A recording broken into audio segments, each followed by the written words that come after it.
Gawin mo ito sa atay ng baboy mga mare. Itataob ang kaldero ng kanin nyo. Nagluto nga pala si Dada Jess ng own version niya ng liver bistec mga mare. Ito nga isi-share ko sa inyo kung paano niya niluto ito. Unang-una syempre hahatiin muna natin itong atay ng baboy. Hahati-hatiin lang natin ito ng medyo manipis para mabilis lang din maluto. Lalamasin din pala natin ito sa asin mga mare. At ito yung magtatanggal ng lansa ng atay natin. Abay syempre, alam ko naman mag-aalala kayo at marami kasing nilagay na asin si Daddy Jess. Don't worry mga mare at uhugasan pa rin naman natin ito. Mga mare, hugasan lang natin hanggang sa matanggal yung mga kumatas dito sa atay. After naman dito mga mare, magagayat na rin tayo ng mga kailangan natin. At dahil own version nga ito ni Daddy Jess ng bistec, optional lang naman itong bell pepper. Abay, syempre hindi pwedeng mawala sa bistec ang sibuyas at bawang. At ito lang naman yung mga kailangan natin mga mare. Pagkainit ng kawali, ilalagay na rin natin itong butter. Pagkatapos nga yan ay igigisa na rin natin itong bawang at sibuyas.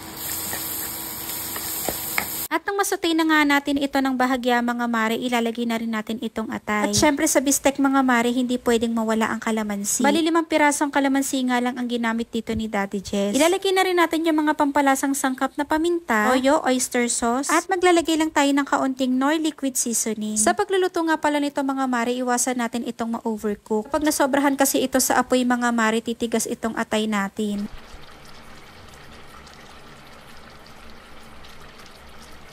After 5 minutes na pagpapakulo mga mare, ilalagay na rin natin itong bell pepper. Optional na rin pala itong cornstarch. Kung gusto nyo lang naman na medyo malapot yung sauce. Super easy lang nitong lutuin mga mare. At napakasimple lang din naman ng mga ingredients. Try nyo na din ito mga mare. Shoutout nga pala sa aming mga supporters. Hi po, Vera Alexis.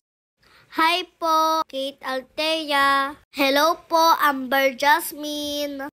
Hello po, Kaylin. Hi po ulit, Vera Alexis. Salamat po sa inyo. Bye! Mwah! O, diba ang laki ng boses ni TJ? Ayun lang mga mare at pare. Bye!